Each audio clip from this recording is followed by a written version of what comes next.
What's up, average viewers? Welcome back to the channel. My name is Hayden, and I'm just your average guy who likes movies. So, let's talk about the unbearable weight of massive talent. Is it worth your hard-earned dollar to see this movie in theaters? Or is this movie an unbearable piece of hot garbage?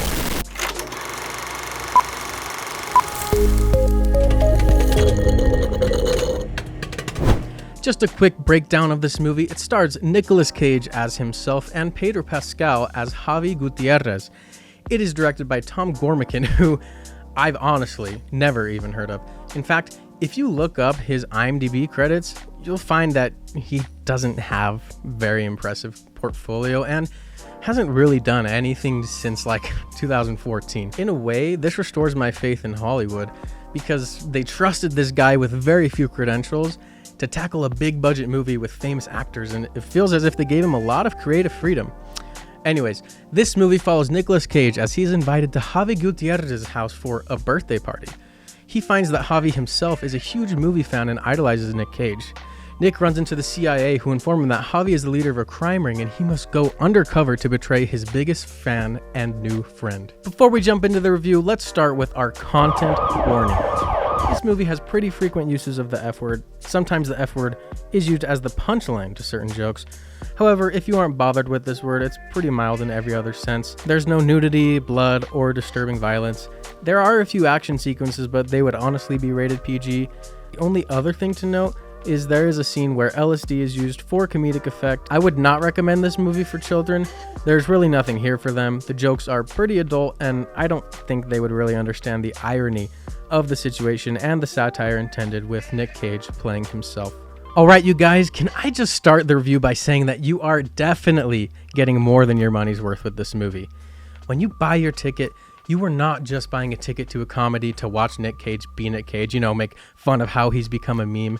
You are buying a ticket to a surprisingly insightful and thoughtfully made piece of cinema that touches on a variety of themes from ego all the way to family and friendship to the film of medium itself. Now, don't get me wrong, this movie's strongest point is just how hilarious and entertaining it is, but it offers so much more than being a comedy, and that's what makes it such a great comedy. The first 3 minutes of this movie come as a big shock and just really grab your attention right from the get-go. It does a perfect job at blending melodrama and comedy and actual serious stakes in such a short amount of time.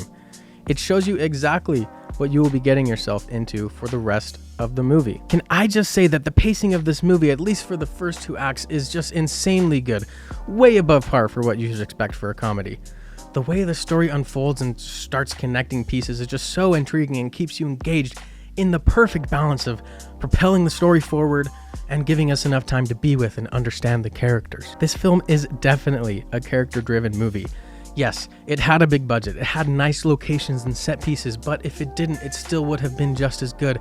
And that's how you know the budget was used properly, that it didn't still focus and doesn't bring attention to itself. It simply supports the character-driven moments and great performances from our actors. The cinematography as well, it doesn't necessarily shine, it's not going to win huge rewards, but it's just way more thoughtful than what we're used to for a comedy. Now, I did mention the pacing kind of takes a hit in the third act, and if I'm being honest, the whole movie kind of suffers in the third act. It's just not as strong or unique or captivating as what came before. However, I think that's the point. I think that was intentional. In order to understand what I mean when I say that, you need to understand that this movie is one of the most meta movies. It's more meta than the freaking metaverse, okay? Facebook, we know you're trying to rebrand yourself or whatever, but you'll never be as meta as this movie. Okay, I'm not gonna sit here and pretend like I didn't learn the definition of this word like 3 months ago. So for the benefit of those of us who are stupid, meta means referring to itself or to the conventions of its genre, self-referential. Okay, so if you're still lost, this would be something like the movie Deadpool, right? Deadpool knows that Ryan Reynolds plays him. He knows he's in a movie. He knows that Fox produces the movie and that Hugh Jackman is Wolverine, yada, yada, yada. The unbearable weight of massive talent is also very meta.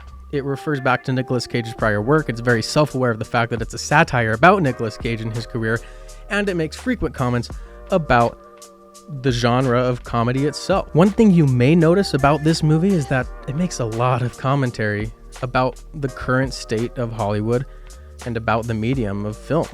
One thing it outright says is that movies nowadays need some huge action spectacle or hook or trailer moment in order to keep audiences engaged and in order to market the movie, keep people in seats, and have something for everyone. That's literally a line in the movie. And then the movie itself writes in scenes that are huge action spectacles and trailer moments, and you totally know that they did that to prove that point, that movies are suffering in quality because of these weird industry standards. So, when I say that it feels like this movie sabotages itself in the third act, I think that's intentional. What I'm trying to say is that this movie wanted us to feel and acknowledge that these trailer hooks and these action scenes for consumers actually taint the art form of filmmaking. I think everyone who walked out of the theater probably left saying, I wish we had more time with just Pedro Pascal and Nick Cage being hilarious on screen. In a way, the movie is saying, we could have given you this. We could have given you an entire movie of that, but the studios won't allow us to. So watch us sabotage ourselves in the third act, doing what they want us to. Now, obviously I'm exaggerating. The third act isn't that bad. It's still funny. It still ends the movie great. It just feels different and more generic than the incredibly unique movie that came before. The reason I want you to go out and support this movie is so that more movies like this get made. More movies by creative people who are talented, that require less and less of the industry's marketing standards dictating the type of movies that get made. It's up to us as audience, as average viewers, to tell studios by our consumerist actions what we want and what we don't want. This movie will entertain the crap out of you, but it will also change the way you think about film. I bet everyone who watches this video $10, you will leave this movie feeling differently and having learned something new about film and your relationship to it.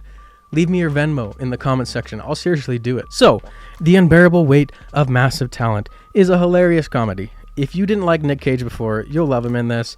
Pedro Pascal absolutely shines and has such great comedic timing. I was seriously dying. I wanted the projectionist to pause the movie at one point because it was so hilarious, and I just wanted to laugh without missing the next part. It's a master of tone and building tension in the melodramatic parts.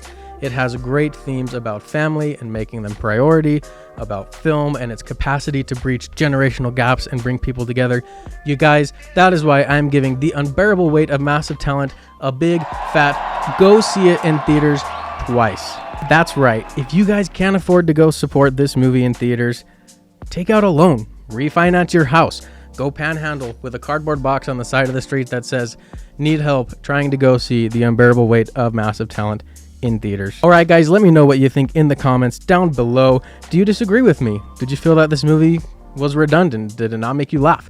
In the meantime, why don't you hit that subscribe button and that bell so I can see your beautiful face in the next video.